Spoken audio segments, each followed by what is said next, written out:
Hello, ladies and gentlemen. I hope all of you are doing well. In this video, I will be doing a response to one of the comments that was left under one of my previous videos, the one entitled Video Critique, Part 1, Darth Dawkins Debunked, a critique of Darth Dawkins versus Dr. Lawrence Krauss. The comment was left by another YouTuber, screen name Felicia by Nature.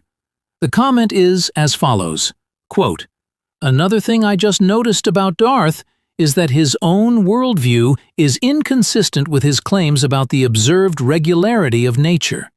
He fights tooth and nail against evolution because his presuppositional apologetics hinges on a literal interpretation of the Bible. Yet, he can't explain some things in his worldview that science can. Instead, he has to nitpick elements of evolutionary theory he doesn't fully comprehend to try and disprove evolution. Yet, his own worldview requires godly miracles to get to modern day, which is a distinct failure of the supposed observed uniformity and regularity of nature." Unquote. Gary had made many statements in the past concerning the uniformity of nature. What follows are some of his statements, and notice that in the following clips, Gary equates the uniformity of nature as being commensurate to or equal to the laws of physics. That there are laws of nature. I don't know if there are laws of nature, but You just did. You just said there were. no, I didn't. Yes, you did. You said uniformity you said of the uniformity of nature is the same thing as saying laws of nature and physics. Do you believe that the uniformity of nature is a reality? Do you know what the uniformity of nature actually is? Because I have no idea what you're talking about. Yeah, well, the uniformity of nature could be roughly characterized as the concept of the laws of physics and chemistry. I don't see. Uniformity of nature. Well, at least the laws of nature. Well, the uniformity of nature, the laws of nature are synonyms for each other. Correct. I think that one of the most defining moments in showing that Darth does not have a firm grasp on the actual meaning of the uniformity of nature is due to that fact that he has, in the past, conflated or confused the uniformity of nature as being the same or equivalent to the laws of physics. In the following clip, we can witness where Gary refers to physics as being the same as the uniformity of nature, and in this particular case was corrected by Dr. J. Garfield on his misunderstanding and mischaracterization. Are the laws of physics eternal and absolute within themselves? There's no reason to believe that. I mean, laws of physics describe the universe as it's evolved right now. They may or they may not be. That's something that I really don't know. Okay, so how do you know that the uniformity of nature is real? I don't. Okay, but you're asserting it as though it is. I said nothing whatsoever about the uniformity. You said the laws of physics. The laws of physics would be the same thing as saying the uniformity of nature. I did not say that. You said that. Gary has explicitly contradicted himself within his own presuppositional framework and on multiple occasions by making mutually exclusive claims concerning unbelievers or atheists, and to what extent they can or do know about the uniformity of nature. In the following two clips, which I have labeled Conversation A and Conversation B, this contradiction becomes quite obvious. When you say we know that gravity works, who's we? As in, we know that there's something pulling things to the earth. Well, the atheists. No, the atheists don't know that. In the Christian worldview, that the world that God, the God of the Bible, has created, He has made us so that we can know some things, such that nature operates in some law-like and regular way. Ultimately, not only by innate revelation, but by special revelation. But an atheist doesn't know that nature operates in a law-like way.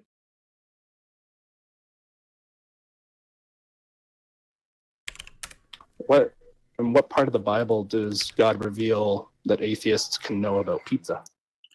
God reveals from Genesis to Revelation that unbelievers can know certain things. For example, certain things about the physical world, that there's causality, that there's continuity, uniformity, regularity. Darth's statements in Conversation A and Conversation B cannot both be true within his own presuppositional framework, because they assert mutually exclusive claims about what atheists can and cannot know with respect to the external world, law-likeness, and uniformity of nature. Darth's claim in Conversation A, atheists cannot know that nature is law-like or regular. The atheists don't know that. An atheist doesn't know that nature operates in a law-like way. This is explicit and unqualified. This is essential to his transcendental argument. 2. Darth's claim in Conversation B, atheists can know things about the physical world, including causality, continuity, uniformity, and regularity. This claim is also explicit and unqualified. According to Darth here, atheists can know natural law. Atheists can know causality, uniformity, continuity, regularity. Darth's system requires the following foundational principle. No worldview other than Christianity can account for or justify knowledge of the uniformity of nature. Therefore, if atheists can know uniformity, causality, and regularity, Conversation B, then atheists can have genuine knowledge without the Christian worldview. The Christian worldview is not the necessary precondition for knowledge. Darth's transcendental argument collapses internally, and this contradiction is internal, not external. This same oscillation appears in his treatment of laws. He insists that the laws of logic must be absolute and unchanging, precisely because they are laws. You have to start with it is the case that the laws of logic are absolute and universal. You have to start from the position that it is the case that there's a law of causality. You have to start with it is the case that the laws of logic are absolute and universal. Yet, when Gary speaks of the laws of nature, he abandons any comparable absoluteness, offering shifting, non-committal descriptions that leave them neither fixed nor clearly defined, even though he still classifies them as laws.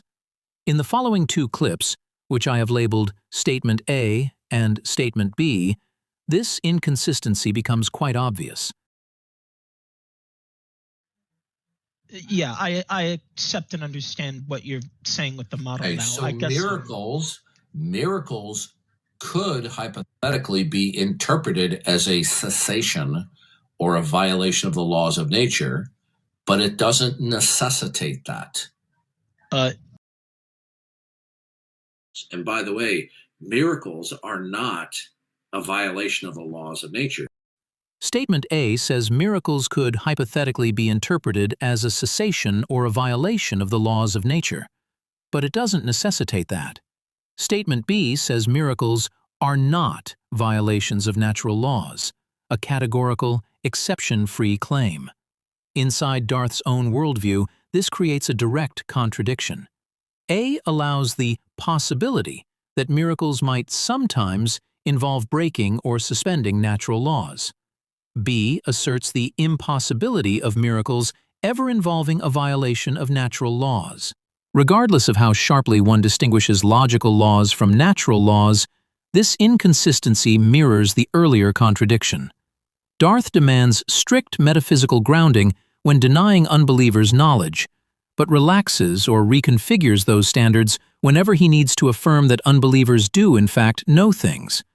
In both cases, the criteria he applies to others are not the criteria he applies to himself, resulting in an internally unstable and selectively adjustable worldview on its own terms. In the following clips, Gary again contradicts himself, but in this case, what you are about to hear may be one of the most self-defeating and damning statements Gary has ever made in his claimed 15 years of debating online.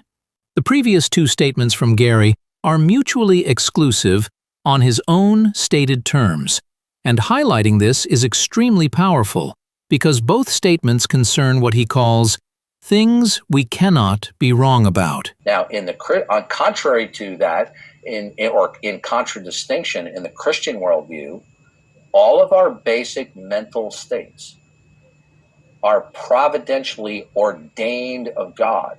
So there are certain things that we know that are ordained of God that we can't be wrong about. Okay, so some of these basic mental states, by definition, are not assumptions. Okay, so they what are okay. Listen. They are known. Listen, they are known not in virtue of assumption. They are known in virtue that they are providentially ordained and instilled into the basic cognition of man. Okay, so what faculties do you think we cannot be wrong about ever? We cannot be wrong about that there is one true God and a creator and sustainer of all things. We cannot be wrong that he has created an externally, physically real world that is not illusory. We cannot be wrong that he has ordained that there is causality in this material realm. We cannot be wrong that he has created a world that operates in an orderly and regular way, including the unity and diversity in existence. If you say that God is not needed, then the question is there actual continuity in existence amongst all of the diversity of particulars? Because without any continuity, right, without regularity and uniformity, you're not going to be able to make sense of things. So, you believe induction can give you answers of certainty. I said that physics is the same everywhere in the universe. Why is that not correct? I didn't say that was not correct. I said you can't substantiate that. So it is correct. No. And if it is correct, why should I substantiate it? Yeah, if you're not saying correct. Okay, you see what I'm dealing with here, Dex? I'm dealing here with adults who have the mind of teenagers. Well, do you think that's a correct or incorrect statement? That Okay, it is an unsubstantiated claim that Sidney has made that physics is the same everywhere. What do you think? Well, what I think is that the Christian God exists, and he has revealed himself, and he has revealed that he has made it.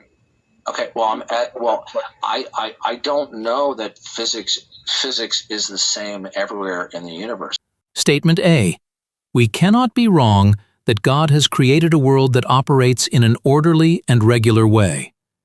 Here he claims absolute, infallible, God-given certainty about causality, continuity, regularity, uniformity, the overall law-like structure of the world. And more importantly, he says, we cannot be wrong that he has created a world that operates in an orderly and regular way. Either continuity exists, you will identify directly or indirectly that it exists, or you don't. Now, if you do not claim that there's continuity, then you have no basis for intelligibility, because your very capacity to speak is going to require the precondition of continuity. But if you cannot be wrong, then you must also know that this regularity applies universally, that it extends beyond personal experience, that it is not local, and that physics is the same everywhere. Because if you don't know those things, then you could be wrong about universal regularity, which contradicts his claim. But then we hear Gary say, Statement B. I don't know if physics is the same everywhere in the universe. This is a confession of uncertainty about whether the physical order, the regularity of nature, and the causal structure of the cosmos apply universally. If physics may not be the same everywhere in the universe, then, by Darth's own stated definitions, the orderliness and regularity of the world are not known with certainty, not guaranteed, and not universally binding. this completely demolishes his go-to transcendental claim that the Christian worldview guarantees universal uniformity. Only the Christian worldview provides such a guarantee. Unbelievers cannot consistently believe in uniformity, and that he himself knows that the world is law-like everywhere at all times, because God made him know this. The previous two chats sets the stage for an even deeper issue, that being Gary's own performative contradiction. Gary's entire argument presupposes that induction is invalid unless one adopts the Christian worldview. But in order for Gary to apply his critique of induction in real time during the conversation, he himself must rely on induction in several unavoidable ways. 1. Darth presupposes that his own reasoning continues to function reliably from moment to moment. He repeatedly applies his inferential rules. That's begging the question. That's induction. That doesn't logically necessitate. As though the laws of logic he is using will stay the same from one moment to the next to the next. But claiming any law-like continuity of mental operations is itself an inductive assumption. So he denies induction verbally, but must use it performatively in order to make his argument work at all. 2. Darth presupposes that language continues to behave the same way. When Darth says, "No, ma'am, that's begging the question," that's induction. He assumes English words continue to have the same meanings they had a moment ago. The rules of grammar he learned in the past apply right now. His interlocutor will interpret his words consistently. This is induction, relying on past linguistic regularities to infer present-future coherence. He denies induction, yet he acts as if linguistic uniformity is valid. 3. Darth assumes the continued accuracy of memory. He argues, as I have explained, do you know what the fallacy of induction is? This assumes his memory of what he explained earlier is reliable. The interlocutor's memory of that explanation should also be reliable. Relying on memory is a textbook inductive assumption. The belief that the past state of one's mind is a good guide to the present. 4. Darth assumes the uniformity of conversational norms. He presupposes that questions generally function to request information, that answers generally function to provide it, that arguments generally aim at truth or correction. These norms are only knowable by induction from past conversations. Yet he attacks the interlocutor for the very same thing he must assume in order to speak. 5. Darth also commits the inductive move he condemns, globalizing from the local. In both conversations, he repeatedly says, that doesn't logically necessitate that it holds everywhere. But Darth's own presuppositional claim that atheists cannot justify induction is based on generalizing from his experiences talking to atheists, i.e., he has never met an atheist who gave him an answer he accepts. Therefore, the atheist worldview can't justify induction. But this is the same form of reasoning he condemns, generalizing from some instances to a universal conclusion. He acts as if induction is reliable, linguistically, cognitively, epistemically, while arguing that induction cannot be rationally justified outside his worldview. He uses induction to attack induction, which means his own behavior refutes his own claim. That is a performative contradiction. Darth explicitly says that God has created all humans, believers and unbelievers, with an inborn, unavoidable knowledge of the uniformity of nature. He argues that this knowledge is so God-given, so innate, and so inescapable that to even question it would mean one is insane, delusional, or suppressing the obvious. This is a foundational claim in his presuppositional system. Uniformity is inescapably known. People must assume it. People cannot question it without violating how God made them. So far, this is his innate revelation claim. 2. But in practice, Darth repeatedly interrogates, doubts, challenges, and denies the unbelievers' stated reasons for believing in the uniformity of nature. He tells them, their reasoning is invalid, their justification is circular, their inference is the white swan fallacy. Their belief in uniformity is irrational, unjustified, or impossible on their worldview. In other words, Darth demands from unbelievers a rational justification for something he simultaneously claims they cannot not know, and which they supposedly know because God made them know it. Why this is a performative contradiction on Darth's framework. A performative contradiction happens when one's actions contradict the content of one's claims. Darth's claim, "Everyone inherently knows the uniformity of nature because God made them that way, and denying it or questioning it equals insanity." Darth's behavior interrogates, challenges, scrutinizes, and rejects the explanations that unbelievers give for believing in uniformity, thereby treating their belief as questionable, unjustified, or even false.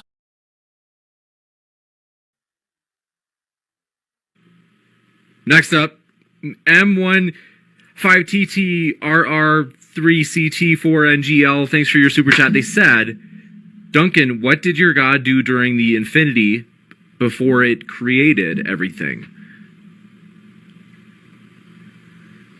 What did my God do sans creation? I couldn't answer that question. It hasn't been revealed. Thanks so much. Darth's two claims sit in direct and irreconcilable tension. A. We cannot be wrong that God has created a world that is orderly and regular.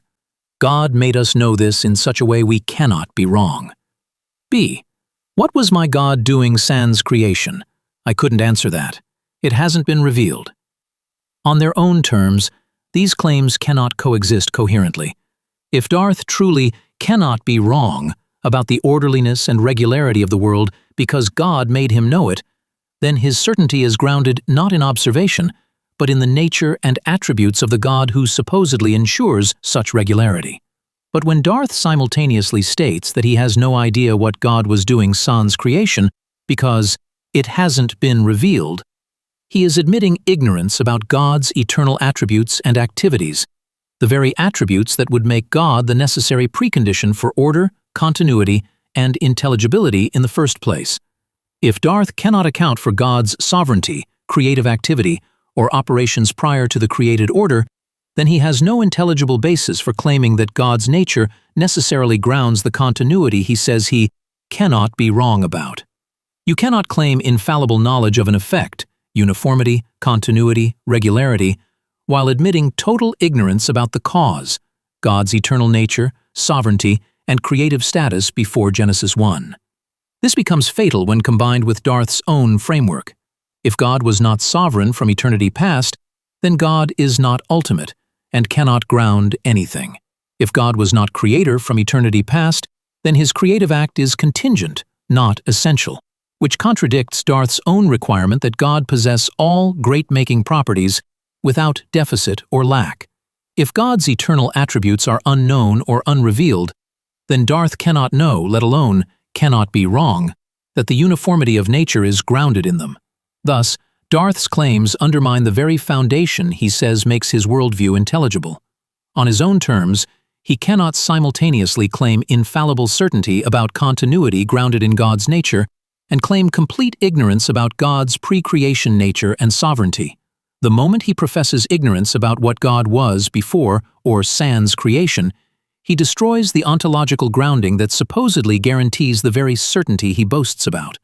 In short, Darth's own statements imply that the God grounding his certainty is definitionally incomplete, temporally limited, and not sovereign from eternity past, which by his own criteria makes that God non-ultimate and incapable of grounding anything, including the uniformity he says he cannot be wrong about. Ladies and gentlemen, in this final section, I am going to be going over how Darth's position about the uniformity of nature directly relates to his stance on evolution, based on his own terms. Darth said, "For an unbeliever, they cannot justify the uniformity of nature. If they cannot justify the uniformity of nature, then they cannot justify those evolutionary claims which are dependent upon the uniformity of nature." This is extremely revealing because his entire anti-evolution position collapses if his grounding for UON collapses. And we already know his grounding does collapse because he says his God was neither sovereign or creator in eternity past or sans creation. In a recent clip, you heard him concede that he couldn't answer the question posed to him about what his God was doing, sans creation. He also says uniformity of nature is instituted at creation. In actuality, Gary, basked on his own statements, cannot explain the uniformity of nature without invoking a God whose sovereignty and creatorship is temporally limited. If God becomes sovereign at creation, then before creation, no sovereignty, no plan, no uniformity, no grounding for natural laws. That means his own worldview has no foundation for the uniformity of nature, which means by Darth's own standard, he cannot justify evolution or anything else. He refutes himself on his own terms. The irony, his argument backfires.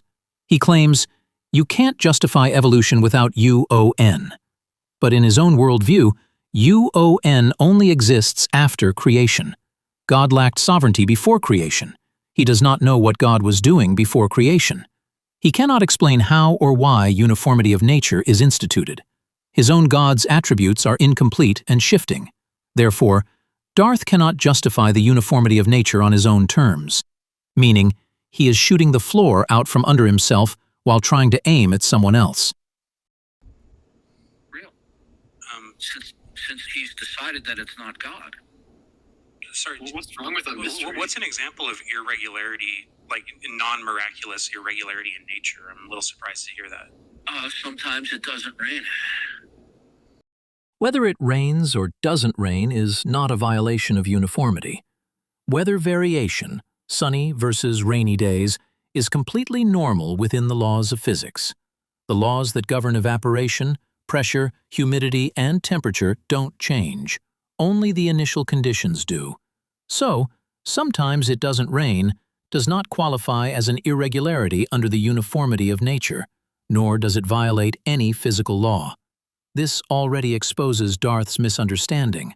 If his best example that came to mind is sometimes it doesn't rain, then he has conceded that he cannot identify an irregularity in principle because he doesn't understand what one would even look like. This is why his example is not just weak. It shows he doesn't grasp the very concept he claims is crucial. Darth said, when an airplane is flying, it doesn't crash because higher-level laws supersede other laws, such as gravitation. This is not how physics works. His idea that one natural law superseding, overriding, or canceling another is demonstrably incorrect. Natural laws describe simultaneous forces acting at the same time. Airplanes fly because of technology and aerodynamics, not because of higher laws. Flight is explained by the interaction of normal physical forces. 1. Gravity pulls downward. It never stops doing so. 2. Lift, produced by the wing shape plus airspeed, pushes upward. Lift greater than gravity, plane goes up or stays level. Lift less gravity, plane descends or crashes. 3. Thrust pushes forward, generated by engines. 4. Drag resists forward movement.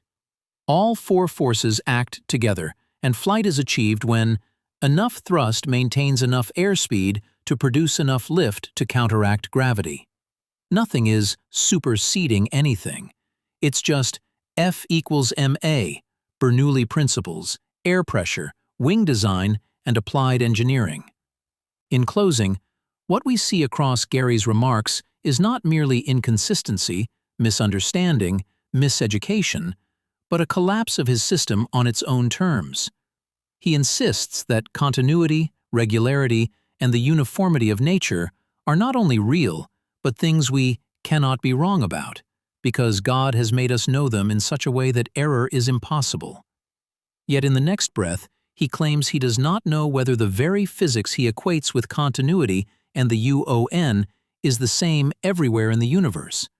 He asserts that without continuity, one cannot make sense of anything, and that unbelievers can be made by God to know continuity. Yet he routinely interrogates and challenges unbelievers for doing exactly what he says God has made them know, treating their confidence in continuity as irrational or insane.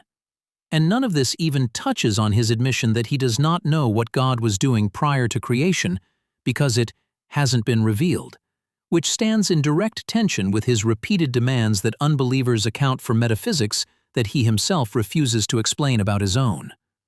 When you place all of these statements side by side, from his claims of certainty to his claims of ignorance, to his performative contradictions in attacking others for knowing what he says God ensures they know, his worldview does not merely suffer from minor inconsistencies.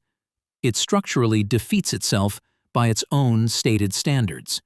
And because this critique has been entirely internal, built solely from his own claims, definitions, and requirements, the implications fall squarely within the framework he insists upon. The instability isn't external, it's foundational. Ladies and gentlemen, thank you for watching, and please feel free to leave your comments below. One of the two great intellectual sins that men commit, no matter what field of study you're in, is arbitrariness. The other one is inconsistency. No one is allowed to be arbitrary if you're trying to present a rational basis for what you believe. And no one is being rational in presenting a basis for what they believe if they contradict themselves, if they're inconsistent.